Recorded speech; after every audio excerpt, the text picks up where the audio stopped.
everybody. Welcome to another episode from Your Own Pathway Leadership and Mental Well-Being. For those who don't know me, my name is Paya Vu. I'm a trauma informed leadership consultant and a systems psychoanalyst. And my work focuses on this one question. I don't start with what's wrong with people, I start with what the system may be producing people and why. So, let's get right into today's episode. And today's episode is a conversation that many people, many of us, have had privately for years, and sometimes, honestly, publicly with our coworkers. The type of conversation that rarely feels safe without saying out loud professionally. Why? Why do systems keep protecting bad leaders? And I want to clarify this. When I say bad leaders, I'm not talking about the imperfect leaders. I'm talking about leadership environments where people slowly reorganize themselves around psychologically. The kinds of environments where employees begin adapting around survival instead of trust. And let's be honest, most people, most of us, have experienced this form of harmful leadership at some point in our lives, or maybe some of us are experiencing this right now. The leader employees who quietly warn each other about, the leader who everybody emotionally prepares themselves before a meeting, or the leader who is connected to environments where people begin questioning themselves constantly and remaining emotionally guarded, and of course, slowly disconnecting from the environment itself. Over time, people begin adapting around the environment, not because they are weak, but because human beings adapt to what systems normalize. And here's the thing, that's the human part that many systems miss because workplaces are not emotionally neutral environments. The thing is, people spend enormous portions of their lives inside systems. And over time, those systems shape people psychologically, emotionally, relationally, and professionally. So, you've all heard me talk a lot about my experience as a psychotherapist when I was working in employee assistance program and also when I had my own private practice. A lot of my own work in EAP, excuse me, in private practice involved helping people recognize what unhealthy systems were and what those unhealthy systems were slowly doing to them. Because regardless of profession, industry, or organizational setting, people often described similar experiences, and that often equated to remaining emotionally on guard or dreading work or feeling relief once they left the building, then feeling anxiety again the moment they had to return. And I want to preface that not every unhealthy workplace experience is trauma, and that distinction matters. But as someone who is a trauma informed leadership consultant, I also want to talk about the trauma informed aspect of this. Trauma informed work is not only about what happens externally, it's about how the mind and the body adapt internally over time. Because eventually the body begins responding to the environment itself. And that's why trauma informed work often discusses. We've all heard or heard of these: the fight, the flight, the freeze, or the fawn. And I don't think we get to hear much about fawn. So I'm going to explain more about fawn, especially in the workplace. And workplace fawn is often misunderstood. Why? Because professionally, fawn does not always look weak. Sometimes it looks like staying agreeable, remaining useful, over functioning. How many of us have had to do that? Or staying close to power. And oftentimes, by staying close to power, it's trying not to become the next target or learning how to emotionally survive inside an environment that no longer feels psychologically safe. And so, what happens? Eventually, people start functioning naturally and start functioning adaptively. That's important. Why? Because this episode is not about nitpicking leadership flaws. It's about understanding the systems, dynamics underneath why organizations continue protecting leadership, and especially leadership people who they know that is already harmful. And there are many reasons why systems protect harmful leadership, but one of the biggest reasons is this: systems protect what they believe stabilizes the structure.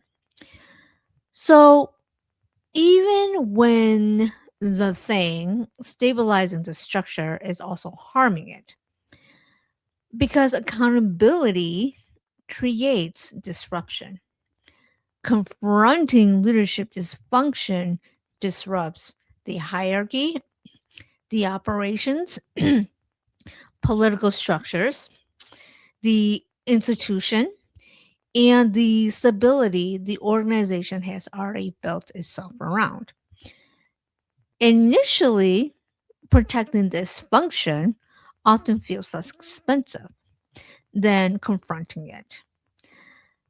And that is the part where many people miss, especially people at the systems level, because systems often prioritize short term operational stability over long term organizational health, especially when the leader or the leaders have been viewed as valuable, as connected, as institutionally embedded, or operationally important. Over time, the leader stops being viewed simply as an individual person. This person, the leader, they're now viewed as an organizational investment, especially in systems where tenure itself becomes protection, where there's long standing relationships, where there is institutional familiarity, or power networks, or there is operational dependence. And eventually, the system begins protecting the investment itself. Not necessarily because the behavior is healthy, but because disrupting the investment initially feels more destabilizing than preserving it. And yes, initially, many systems place accountability downward before evaluating themselves structurally.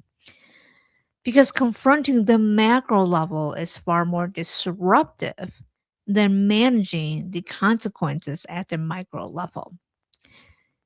It requires systems to confront leadership, power, protection, and the foundations the organization has built itself around. And many systems are not initially ready for that kind of level of self confrontation. Why? Because truly confronting harmful leadership often requires systems to confront something much deeper, their own misalignment. Because acknowledging, saying, hey, you know what? We have been protecting harmful leadership also means acknowledging The culture allowed it. The structure reinforced it. The system normalized it, and leadership invested in preserving it. And that's hard for a lot of systems to confront. And true organizational realignment is not quick. It is also disruptive, it's expensive, it's operationally uncomfortable, it's politically uncomfortable. So, initially, yes, many systems continue preserving the existing structure instead until eventually the fragmentation becomes too large, too expensive, and too visible to continue managing at the micro level alone. That is usually when organizations finally begin recognizing, you know what, there may be something much deeper happening structurally. Not always because the human costs became visible, but because the organizational consequences finally did. Because someone always absorbs the cost. And often, people who are absorbing that cost are the individuals with the least structural power inside the system. The macro system, you've heard me talk about in other episodes, the macro system, which is the top, protects the investment. The micro level, which I talk about, is the bottom, absorbs the consequences. So, what happens over time? Over time, employees begin adapting themselves around the environment by staying agreeable, by staying useful, by remaining emotionally guarded, and often trying not to become the next target. Eventually, people stop adapting around values and start adapting around power. That's how normalized dysfunction becomes embedded into a system's culture. And this is not always through policy, it's often through repetition, through protection, through silence, and prolonged organizational adaptation. And eventually, harshness becomes confused with competence. Fear becomes confused with respect. Emotional suppression becomes confused with professionalism. Once systems normalize what should have been confronted, the dysfunction no longer feels abnormal. So, what does it become instead? It becomes the culture itself. That's the deeper danger of prolonged systems protection because eventually people stop asking whether the environment is healthy. Instead, they start asking whether survival inside it is simply what professionalism requires. And that is where human systems integrity shifts the conversation from not what is wrong with people, but what has the system been producing and teaching people to normalize all along. Because systems shape themselves around what structures repeatedly choose to preserve. The systems always produce what they are structured to protect. And I want to say this, not every harmful leader stays in power because nobody sees the behavior. Many systems see it. The question is whether the structure is willing to confront what has become invested in protecting. Because protecting the dysfunction always comes with a price. Yes, it does. And eventually, that cost becomes the culture. So, as I close down this episode, I like to end this episode by saying something that has become one of my signature phrases, especially in working with systems.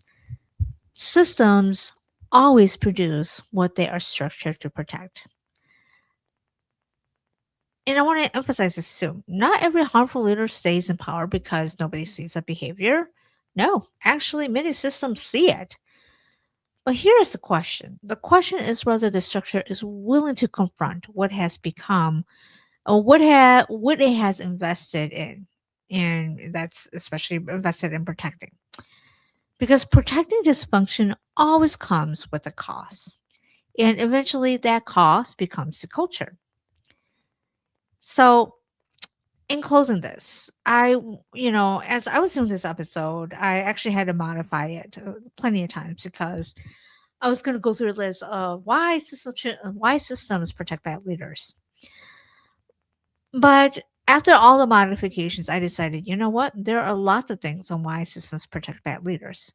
But this episode, I wanted to really focus on the systematic pressures of why they initially protect and then the eventual outcomes of protecting the system and what happens when the macro does not acknowledge the micro until the micro becomes so visible that the macro has to do something about it. So, I know this is a lot of systems terms, and as I continue to do these episodes, especially in leadership and mental well being, I hope that whoever chooses to watch this starts to understand the micro, the meso, and the micro, and how all of that is so intertwined. So, I hope this episode was helpful for anybody who chooses to watch this. And again, this is your own pathway, leadership and mental well being, because systems always produce what they're structured to protect.